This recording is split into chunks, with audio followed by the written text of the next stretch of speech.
you're sitting here or standing here with me because we all sick and tired about this thing called stress.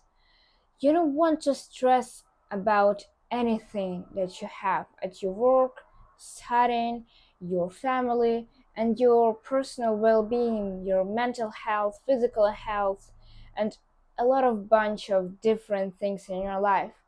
You don't want to stress about them, right? We want to live a happy, stressless life.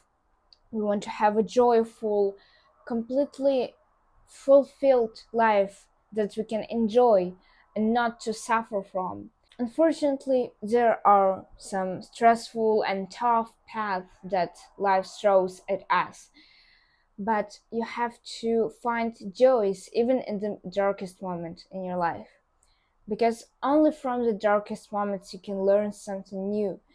And as I talk in almost every single video, the only thing you can learn from is from failure.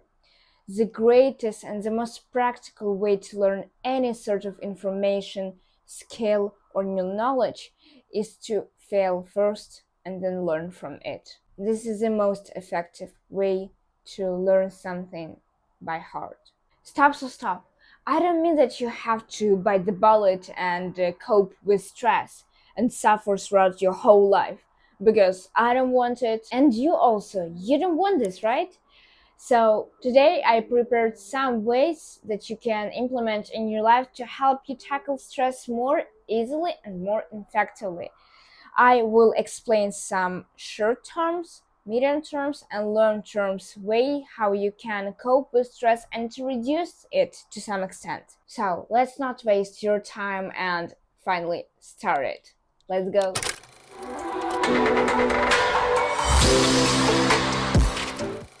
We will start with how to cope with stress by changing your long-term habits. The first thing that I really suggest and urge you to do is to start eating healthily.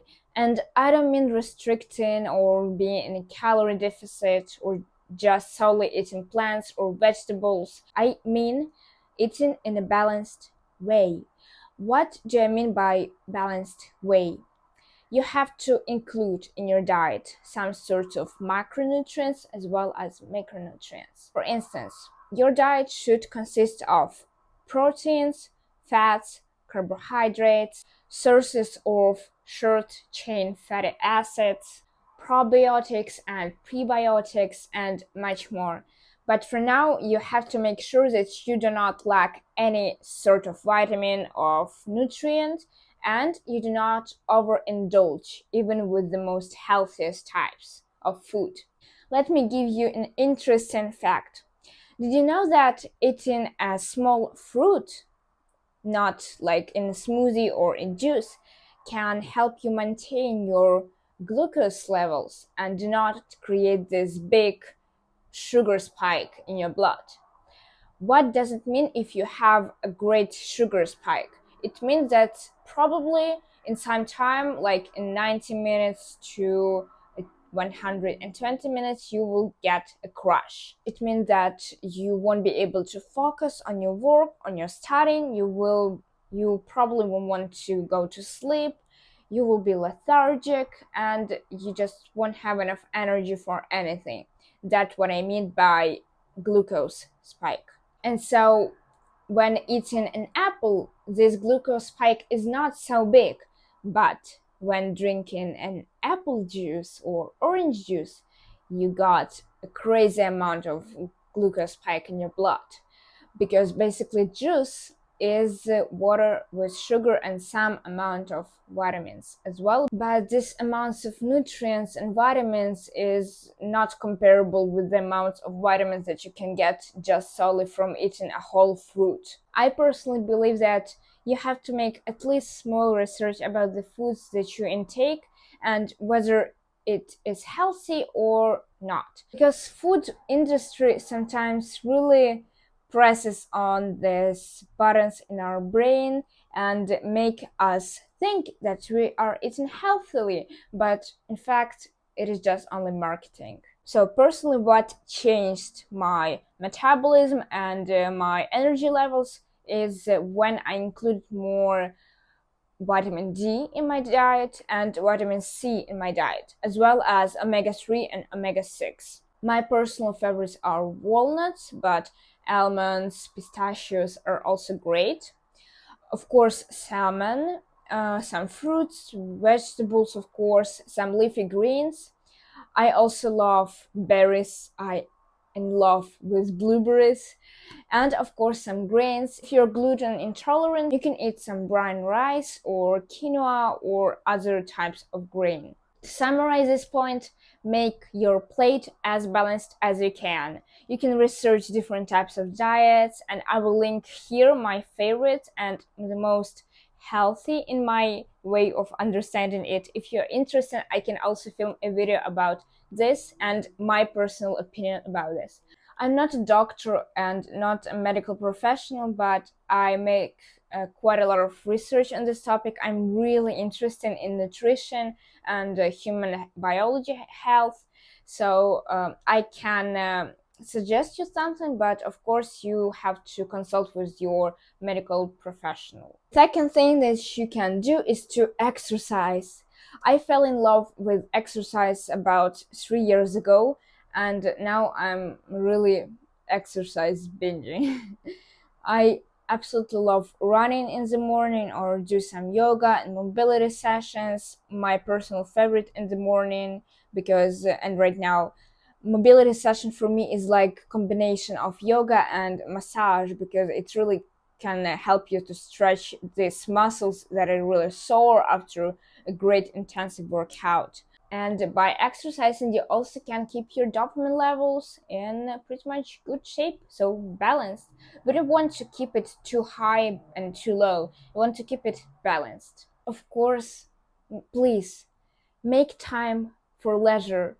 I really underestimated this fact, and I thought that only working and constantly working is the best way to live in. But of course, it's not. We have to get motivation from something, we have to get rest from something, and the time for leisure or for your hobby is the right place for it. Try artistic hobbies, try learning new languages or programming languages, and you can also try to learn something for your skill development. If you want to rest and just sleep or just get a proper self-care day, for instance, that's also great. Do not underestimate it, please. Get the right amount of rest, get the right amount of sleep in your daily life, because it really can improve your performance at work and in your studying. And now we're gonna talk about medium term ways how you can reduce and keep your mental health in balance and reduce your stress. To keep your serotonin hormone levels in balance, and serotonin is basically your natural mood stabilizer, you have to go outside, and especially when you see sunlight and you see a bright sunshine, because sunlight can improve your mood, can help you tackle depression if you have, and of course make you more connected with nature and improve your overall well-being. Just try to appreciate the world in which you live in. I didn't notice how tall trees are, how green the grass, and I started to become really interested in those simple things from the first sight. I remember when I first started to go for a walk consistently, I sit on a bench and I stare on the grass, and it was summer, the middle of summer, and the grass was really green. And I stare at the grass and like, goodness, it's so green. Why it's so green? Why is the sky so like? What is it? What's wrong?